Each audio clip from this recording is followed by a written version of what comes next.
اس نے بخشی غزل کو رنگینی، خود مگر دل فگار تھا ناصر، زندگی ہی میں شاعری کے لیے باعث افتخار تھا ناصر۔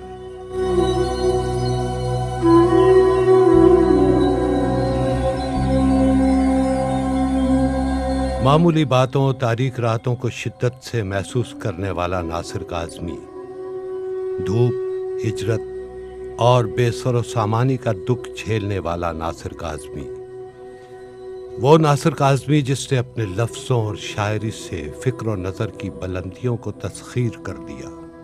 ناصر کاظمی کی شخصیت میں بھی ایک شاعری کوٹ کوٹ کے بھری ہوئی تھی۔ وہ جب خاموش بھی رہتے تھے اور خاموش اپنے دوستوں میں کم رہتے تھے، چہکتے رہتے تھے اور اچھی بات گفتگو کہتے تھے، اور جس کو ہم اردو میں کہتے ہیں لپیٹنا، اور ان کے تمام دوست جو ہیں وہ یہ بات کہتے ہیں کہ سحر بیانی تھی، جادو تھا ان کے ہاں، اور بس آدمی حیرت زدہ ہو کہ ان کی باتوں کو سنتا رہتا تھا، یہ سوچے بغیر کہ اس میں کتنی باتیں جو ہیں وہ اس میں رنگ آمیزی کی گئی ہے اور کتنی باتیں ہیں جو درست نہیں ہوں گی۔ وہ خوبصورت باتیں کرنے، سننے، خوبصورت لوگوں اور مناظر کا رسیا تھا۔ اس کے لیے فطرت کا ہر مظہر حسین تھا۔ وہ ترچھی گلیوں، دھوپ اور روشنی کے طوفان میں پھرنے کا شیدا تھا۔ اس کو اندھیری راتوں میں سنسان سڑکوں پر پھرنے کا عشق تھا۔ وہ صورتوں، شکلوں اور سطحوں کے لیے بےتاب رہتا تھا۔ پرندوں سے محبت اس قدر تھی کہ آسمانوں میں تکنا اس کا مشغلہ تھا۔ کبوتروں کا تو نہیں، عشق تھا ایک پوری طرح سے۔ کہتے تھے میری شاعری ہے، اس میں جو رنگ ہیں وہ کہیں نہیں ملتے۔ پھر یہ کبوتر ہوتے بھی بہت بہت مخلص۔ کبھی جو کبوتر ہل گیا ہے وہ مر گیا ہے، پھر وہاں سے گیا نہیں۔ ناصر کاظمی کو شاعری اپنے نانا اور والدہ سے ورثے میں ملی۔ موسیقی، سوزخوانی اور دیگر فنون سے خاصی دلچسپی رکھتے تھے۔ ناصر خود لکھتے ہیں، عشق، شاعری اور فن یوں تو میرے بچپن ہی سے میرے خون میں ہے، لیکن جب میری عمر 13 برس ہوئی تو پہلی بار میرے دل میں ایک خلش محسوس ہوئی۔ یہاں سے میری شاعری کا آغاز ہوا۔ مجھے تو خیر وطن چھوڑ کر امان نہ ملی، وطن بھی مجھ سے غریب الوطن کو ترسے گا۔ ناصر کاظمی نے یادوں کے بحر ظلمات سے شعروں کی صورت میں جواہرات اور نگینے تلاش کرنے کی کوشش کی ہے، جس میں وہ بڑی حد تک کامیاب ہیں اور کامران ہیں۔ شاعری میں میرا صحیح استاد ویسے تو میری والدہ تھی، لیکن حفیظ ہوشیار پوری سمیت کچھ احباب سے مشورے لیتا رہتا تھا۔ شاعری اس لیے شروع کی کہ میری طبیعت اس کے لیے موزوں تھی۔ میں نے پہلا شعر کب کہا مجھے یاد نہیں، مگر یوں لگتا ہے کہ یہ شعر میرا پہلا شعر تھا۔ قبول ہے جنہیں غم بھی تیری خوشی کے لیے، وہ جی رہے ہیں حقیقت میں زندگی کے لیے۔ ناصر کاظمی بھی ایک سچا کھڑا، جیسے نے کہا، ایک سچا کھڑا شاعر تھا، بلنٹ بات کرتا تھا، اور ساری ساری رات بیٹھے میں دوست ان کے، اور بہت بامطالعہ لوگ، اور اپنی اپنی فیلڈ کے آپ کہہ رہے ہیں کہ اس میں وہ تمام نام جو آپ کے سامنے آج ہیں وہ ان کے ہمسر جو تھے وہ ساتھ بیٹھے میں، اب ساری ساری رات ناصر بول رہا ہے، لوگ سن رہے ہیں۔ بحیثیت شاعر ناصر کاظمی کی شہرت کا آغاز 1942 کے ایک مشاعرے سے ہوا، جس میں اختر شیرانی، عبد المجید سالک، حفیظ جالندری، حفیظ ہوشیار پوری، ڈاکٹر تاثیر اور عابد علی عابد جیسے بڑے شعراء بھی شریک تھے۔ ڈاکٹر انور سدید اور شہرت بخاری نے اس مشاعرے کی رودات کچھ اس طرح سے بیان کی، اپنے وقت کے اتنے عظیم شعراء کے ہجوم میں یہ طالب علم جس کے جسم میں جھجک اور انجانے خوف سے کپ کپی طاری تھی، مشاعرہ لوٹ گیا۔ اے دوست، ہم نے ترک تعلق کے باوجود محسوس کی ہے تیری ضرورت کبھی کبھی۔ مشاعرے میں پڑھی گئی اس غزل کے بعد شہرت کا یہ عالم تھا کہ 3 ماہ بعد ایک عید کارڈ پر ان کی غزل کا متذکرہ شعر لکھا ہوا تھا۔ مشاعرے کے دوسرے روز ہی سارے شہر میں اس غزل کا چرچا ہونے لگا اور ایک شاعر آسمان ادب پر ابھرا۔ اس مشاعرے میں تمام شعراء پر وجد طاری ہو گیا۔ عابد علی عابد تو ناصر کاظمی کے غزل کے ہر شعر پر گھٹنوں کے بل کھڑے ہو جاتے اور زانوں پر ہاتھ مار مار کر بار بار پڑھنے کے لیے کہتے رہے۔ اسلامیہ کالج کا کشادہ کمرہ جہاں یہ تاریخی فرشی مشاعرہ ہو رہا تھا، داد تحسین کے نعروں سے گونج اٹھا۔ معلوم ہو رہا تھا جیسے ہر طرف سے کوئی صدرنگ تیز روشنی کمرے میں داخل ہو رہی تھی۔ میں سمجھتا ہوں کہ سلسلہ میر کا ہمارے زمانے میں سب سے اہم شاعر، نمائندہ شاعر، سب لوگوں نے بہت سے لوگ ایسے ہیں کہ جنہوں نے میر کا اتباع کیا، بدنامی کی حد تک میر کا اتباع کیا، مگر ہمارے زمانے میں 2-3 شاعر ایسے ہیں کہ جو ان کی وجہ سے پہچانے گئے، اپنے لہجے کی وجہ سے، اپنے اسلوب شعر کے حوالے سے، فراق گورکھپوری اور اس کے بعد پاکستان میں ناصر کاظمی۔ ناصر کاظمی ایک منفرد اور جاذب نظر شخصیت کے مالک تھے۔ گہرا سانولا رنگ، بھرا ہنستا ہوا چہرہ، خوبصورت روشن بے قرار آنکھیں اور پرکشش سیاہ لباس ان کی شخصیت کا خاصہ تھا۔ وہ ایک عظیم اور بڑے شاعر کے ساتھ ساتھ ایک بڑے آدمی بھی تھے۔ دراصل بھائی ناصر کے دوست بہت اچھے تھے جو انہیں ملے۔ کچھ دوست جو تھے، انتظار سے تو یہ تھا کہ رات جب بھیگتی تھی بھائی انہیں چھوڑ کے آتے تھے۔ وہ مسلم ٹاؤن رہتے تھے، پیدل وہاں تک کہ اچھا یہ اکیلے آ رہے ہیں، پیچھے پیچھے انتظار سے مارے۔ ساری رات ایسے سفر ہی کٹتا تھا۔ رات جاگتی تھی اور صبح ان کی سوتی تھی۔ بڑے مصنف یا شاعر کی ایک نشانی یہ ہے کہ اس کے دنیا سے چلے جانے کے بعد اس کی قدر و منزلت اور مداحوں میں اضافہ ہوتا رہتا ہے۔ ایک نشانی یہ بھی ہے کہ دوسرے لکھنے والے اس کی طرح کا لکھنے کی خواہش اور کوشش کرتے ہیں۔ ناصر کی غزل اپنی قوت کے سبب یادگار ہے اور زندہ ہے، اور آج بھی اپنا لوہا منواتی ہے اور اپنی قوت پر زندہ رہے گی۔ ناصر کاظمی اپنے پورے دور میں ایک عظیم شاعر کی طرح طلوع ہوتا ہے۔ یہی وجہ ہے کہ ناصر کی شاعری کے قارئین کا ایک وسیع حلقہ نہ صرف دنیا بھر میں موجود ہے بلکہ اہم نقادوں کی نظر میں ناصر کے بغیر شعر و ادب ادھورا تصور کیا جاتا ہے۔ احمد ندیم قاسمی، جیلانی کامران اور شیخ صلاح الدین جیسے بڑے بڑے دانشوروں نے ناصر کاظمی کو بہترین خراج تحسین پیش کرتے ہوئے اسے غالب کے بعد ایک عظیم غزل گو شاعر قرار دیا۔ شمس الرحمن فاروقی کے بقول ناصر کاظمی نہ ہوتے تو جدید غزل کو ظہور میں آنے کے لیے ان کا منتظر رہنا پڑتا۔ ڈاکٹر گوپی چند نارنگ کا تو یہاں تک کہنا ہے کہ اس عہد کی شاعری پر ناصر کاظمی کے دستخط ثبت ہیں۔ ناصر کاظمی میں سمجھتا ہوں کہ خالص غزل جمالیات کے ساتھ اپنے تجربوں کو پاکستانی غزل جسے آپ کہیے بہت ہی درد، ملال، افسردگی، تنہائی، شام، رائگانی، یہ سارے جذبے جس طریقے سے ان کے ہاں آئے ہیں، میں سمجھتا ہوں کہ ہمیں آج بھی ان کی یاد دلاتے رہتے ہیں۔ بر صغیر کی تقسیم کے بعد ناصر کاظمی کی زندگی اور شاعری میں ایک نیا دور شروع ہوا۔ ان کے اور ان کے خاندان کے لیے یہ وقت نہایت صبر آزما تھا۔ سمجھ نہیں آتا کہ وہ دن کیسے کٹے۔ ایسا لگتا تھا کہ اب موت آ رہی ہے، مرتے ہیں۔ والدہ کا بھی حال تھا، والد کا بھی۔ بھائی ناصر کے کیونکہ یہاں دوست تھے، وہ فرسٹ ایئر میں داخل تھے، تو وہ بظاہر تو خوش لگتے تھے، اندر سے میں نہیں کہہ سکتا کیا ہو۔ ان کی غزل میں ہمیں ہجرت کے کئی پہلو نظر آتے ہیں۔ وہ ایک تو قدیم ہجرت ہے دوسری پھر اس کے بعد پارٹیشن کی ہجرت ہے، اور تیسری ہجرت جو ہے وہ اس فانی زندگی سے ابدی زندگی کی طرف مراجعت کرنے والی ہجرت بھی ہمیں ان کے اشعار میں نظر آتی ہے۔ پاکستان میں اپنے ابتدائی دنوں کو یاد کرتے ہوئے ناصر نے ٹی وی انٹرویو میں اپنی بے سر و سامانی، کرب اور شہر کی بے قراری کی روداد کچھ اس طرح سے بیان کی۔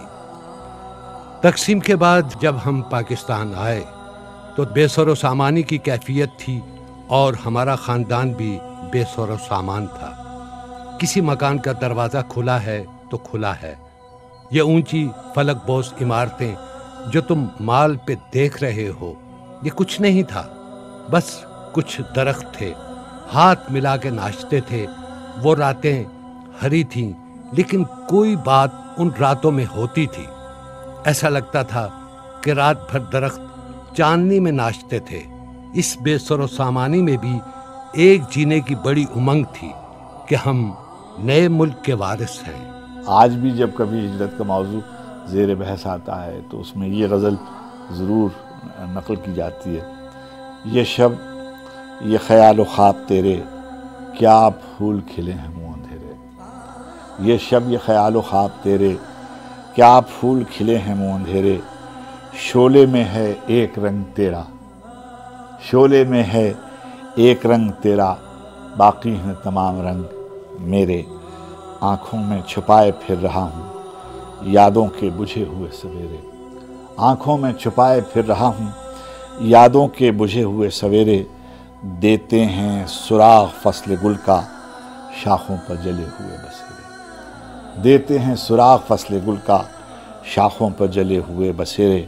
منزل نہ ملی تو قافلوں نے رستے میں جما لیے ہیں ڈیرے۔ رستے میں جما لیے ہیں ڈیرے۔ جنگل میں ہوئی ہے شام ہم کو، جنگل میں ہوئی ہے شام ہم کو، بستی سے چلے تھے منہ اندھیرے۔ جنگل میں ہوئی ہے شام ہم کو، بستی سے چلے تھے منہ اندھیرے۔ روداد سفر نہ چھیڑ ناصر، پھر اشک نہ تھم سکیں گے میرے۔ دیتے ہیں سراغ فصل گل کا شاخوں پہ جلے ہوئے بسیرے۔ ناصر کاظمی نے 1965 کی جنگ میں انتہائی جوش و خروش کے ساتھ اپنا کردار ادا کیا۔ انہوں نے کم و بیش 17 ترانے لکھے: سیالکوٹ تو زندہ رہے گا، سرگودا میرا شہر ہے، تو ہے عزیز ملت، گلشن پاک ہمارا، ہنستے پھولو ہنستے رہنا، تو ہے میری روشنی اور اے میرے پیارے وطن۔ ان کے یہ ترانے گانے والوں میں ملکہ موسیقی روشن آرا بیگم، استاد سلامت علی خان، نزاکت علی خان، سلیم رضا اور منیر حسین شامل تھے۔ مجھے یاد ہے جب مشرقی پاکستان کا المیہ ہوا تو انہوں نے شاید یعنی بہت سے لوگوں نے شعر لکھے اور بہت اچھے شعر لکھے۔ سلیم احمد صاحب نے ایک بہت ہی مارکے کی نظم لکھی مشرق میں، اور عدیم ہاشمی اور بہت سے شعراء ایسے ہیں کہ جن کے شعر نقل کیے جا سکتے ہیں۔ مگر مجھے جو خاص طور پر میں سمجھتا ہوں کہ نمائندہ تحریر یعنی اپنے شاعرانہ حسن کے ساتھ جیسے ناصر کاظمی نے یہ غزل لکھی: وہ ساحلوں پہ گانے والے کیا ہوئے، وہ ساحلوں پہ گانے والے کیا ہوئے، وہ کشتیاں چلانے والے کیا ہوئے۔ وہ ساحلوں پہ گانے والے کیا ہوئے، وہ کشتیاں چلانے والے کیا ہوئے۔ وہ صبح آتے آتے رہ گئی کہاں، جو قافلے تھے آنے والے کیا ہوئے۔ میں ان کی راہ دیکھتا ہوں رات بھر، وہ روشنی دکھانے والے کیا ہوئے، وہ روشنی دکھانے والے کیا ہوئے۔ یہ کون لوگ ہیں میرے ادھر ادھر، وہ دوستی نبھانے والے کیا ہوئے۔ وہ دل میں کھبنے والی آنکھیں کیا ہوئیں، وہ دل میں کھبنے والی آنکھیں کیا ہوئیں۔ وہ ہونٹ مسکرانے والے کیا ہوئے۔ اکیلے گھر سے پوچھتی ہے بے کسی، تیرا دیا جلانے والے کیا ہوئے۔ یہ آپ ہم تو بوجھ ہیں زمین کا، یہ آپ ہم تو بوجھ ہیں زمین کا، زمین کا بوجھ اٹھانے والے کیا ہوئے۔ میں سمجھتا ہوں اتنی دردمندی کے ساتھ اور اتنی شدت کے ساتھ اس المیہ کو شاید ہی کسی اور نے شعر میں بیان کیا ہو۔ ناصر کاظمی کی غزلوں کا پہلا مجموعہ برگ نئے ہے، جس نے ناصر کو اردو شاعری کی طویل روایت میں ایک منفرد مقام دیا۔ برگ نئے کی اشاعت کے تقریباً 2 سال بعد ناصر کاظمی کی 3 طویل نظمیں نیا سفر، شہر غریب، نشاط خواب، ایک منظوم ڈرامہ شائع ہوئے۔ ان کی زندگی میں صرف ایک کتاب شائع ہوئی تھی، برگ نئے، 1952 میں، اور اس ایک کتاب کی شہرت کی وجہ سے ہی اس زمانے میں میر ثانی بھی انہیں کہا جاتا تھا۔ تو جب اس ایک کتاب کی وجہ سے صرف ایک میر ثانی کا لقب ان کو ملنا یہ ایک بڑی بات تھی، لیکن میں سمجھتا ہوں کہ یہ تو ایک ٹریبیوٹ ہے ان کو، ورنہ وہ اگر میر تک ہی رہتے تو پھر ناصر کاظمی نہ ہوتے۔ 1962 میں انہوں نے ایک ہی زمین میں لکھی ہوئی غزلوں کا سلسلہ پہلی بارش تحریر کیا۔ 1971 میں ناصر کاظمی نے اپنی 3 کتابوں دیوان، پہلی بارش اور نشاط خواب کے مسودے تیار کیے، جسے بعد میں دیوان کی شکل دی گئی۔ دیوان کی غزلیات کا وصف یہ تھا کہ ناصر کاظمی نے انہیں اپنے عہد سے مربوط کر کے نہ صرف بعض نئے استعارے وضع کیے بلکہ غزل کے منجمد لسانی اسلوب میں ایک نئی لغت کا اضافہ کیا۔ بدلنے لگی آسمانوں کی لے، نیا چاند اترا سرے برگ نئے۔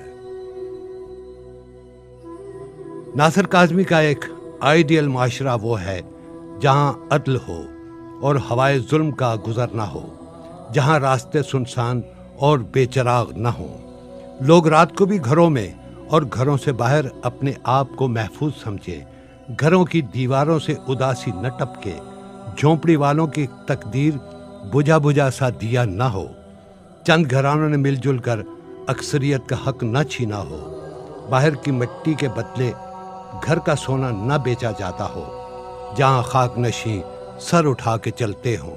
ایک اداس شاعر کیا کر سکتا ہے ایک معاشرے کے لیے؟ ایک اداس شاعر جو ہے وہ تہذیب کو اور اس ثقافت میں ان لوگوں کو، ان بجھے ہوئے چہرے، لوگوں کے مایوس چہرے، ان کو کیا تقویت دے سکتا ہے؟ ناصر کاظمی نے یہ کر کے دکھایا، اس کی شاعری یہ اس بات کا ثبوت ہے۔ ناصر کاظمی نے پہلی ملازمت 1950 میں اوراق نو کے مدیر کی حیثیت سے کی، پھر 1 اکتوبر 1952 سے وہ میاں بشیر احمد کے رسالے ہمایوں کے جوائنٹ ایڈیٹر رہے۔ 1958 میں محکمہ سماجی بہبود میں بھی ملازمت کی۔ 1 اگست 1964 کو ریڈیو پاکستان لاہور سے سٹاف آرٹسٹ منسلک ہوئے اور تادم آخر ریڈیو پاکستان سے ہی وابستہ رہے۔ سب سے زیادہ جس شاعر کو گایا گیا ہے وہ ناصر کاظمی ہے، اور شاید لوگ اس لیے بھی میرا خیال ہے کہ تمام فنکار جو ہیں وہ گاتے ہیں کہ لوگوں کو وہ پسند ہے۔ گائک وہ چیز گائے گا جو لوگوں کو پسند آئے گی، تو غالباً شاید وہ اس کا بھی خیال رکھتے ہوں، اور بھی ظاہر وہ چیزیں گاتے ہیں۔ دل میں ایک لہر سے اٹھی ہے ابھی، کوئی تازہ ہوا چلی ہے ابھی، دل میں ایک لہر سے اٹھی ہے ابھی۔ اردو غزل میں اس طرح کا لہجہ آپ اگر دیکھیے، اور یعنی ولی سے لے کر اور ہمارے زمانے تک آ جائیے، اس فضا میں ممکن ہے، میں ایک طالب علم کی حیثیت سے کہہ رہا ہوں، ممکن ہے وہ مجھے کیونکہ بہت عزیز تھے اس لیے مجھے ان کی شاعری کا انداز بہت پسند ہے۔ میں نئے کپڑے بدل کر جاؤں کہاں اور بال بناؤں کس کے لیے۔ وہ شخص تو شہر ہی چھوڑ گیا، وہ شخص تو شہر ہی چھوڑ گیا، میں باہر جاؤں کس کے لیے، نئے کپڑے بدل کر جاؤں کہاں۔ سگریٹ نوشی اور پان کی وجہ سے ناصر کاظمی کو جوانی ہی میں معدے کی تکالیف اور دوسری بیماریوں سے نابرد آزما ہونا پڑا۔ اپنی زندگی کی بہت سی راتیں انہوں نے جاگ کر گزاری، نیند تو جیسے ناصر سے کوسوں دور چلی گئی۔ اپنی حویلی نما گھر میں